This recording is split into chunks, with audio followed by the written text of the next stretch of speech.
ഞങ്ങളുടെ ജീവനല്ലേ സാറേ, ഞങ്ങളെങ്ങനെയാ പോണേ?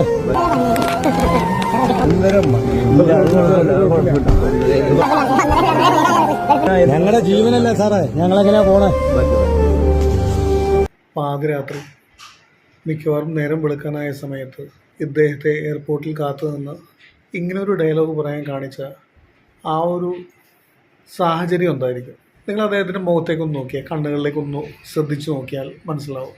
ഭൂരിഭാഗം ഈ രാഷ്ട്രീയ പ്രവർത്തകർക്കും ഇല്ലാത്ത ഒരു ആത്മാർത്ഥത, ജനങ്ങൾക്ക് വേണ്ടി എന്തെങ്കിലും ചെയ്യണം എന്നുള്ളൊരു ആഗ്രഹം അദ്ദേഹത്തിൻ്റെ കണ്ണിലും മുഖത്തും ആ ഭാവങ്ങളിലൊക്കെ ഉണ്ട്. ശരിക്കൊന്ന് ശ്രദ്ധിച്ചു നോക്കിയാൽ മനസ്സിലാവും. എന്തോ ഒരു വിഷമം, അതെന്ത് കാരണം കൊണ്ടാണെന്നറിയില്ല, എന്തോ ഒരു വിഷമം പുള്ളിയുടെ മുഖത്തും കണ്ണുകളിലൊക്കെ കാണാം. പുള്ളി ഒരുപക്ഷെ മുഖ്യമന്ത്രിയാകാൻ ആഗ്രഹിച്ചിട്ടുണ്ടോ ഇല്ലെന്നൊന്നും നമുക്കറിയില്ല. പക്ഷേ ജനങ്ങൾ ആഗ്രഹിക്കുന്നുണ്ട്. കാരണം അദ്ദേഹം മുന്നോട്ട് വെച്ച കുറേ കാഴ്ചപ്പാടുകൾ ജനങ്ങൾക്ക് നല്ലത് വരാൻ വേണ്ടി പുള്ളിയുടെ ആലോചനയിലുള്ള കുറച്ച് കാര്യങ്ങൾ പുള്ളി ഷെയർ ചെയ്തപ്പോൾ ഇദ്ദേഹത്തെ പോലെ ഒരാളാണ് മുഖ്യമന്ത്രിയായി വരേണ്ടത്. അതായത് എനിക്ക് മുഖ്യമന്ത്രിയായി ഇരിക്കണം, എനിക്ക് കുറേ കാറും ഫ്ലൈറ്റിലും കയറി അവിടെ ഇവിടെയൊക്കെ പോകണം, അതല്ലല്ലോ കാര്യം. ഇത്രയും നാൾ ഭരിച്ച പോലെ ഇങ്ങനെ ഭരിച്ചു പോകാന്നുള്ളതല്ലല്ലോ. എന്തെങ്കിലും പുതിയ കാര്യങ്ങൾ, പുതിയ സംരംഭങ്ങൾ, പുതിയ ആശയങ്ങൾ ജനങ്ങൾക്ക് വേണ്ടി കൊണ്ടുവരാനായിട്ട് സാധിക്കണമല്ലോ.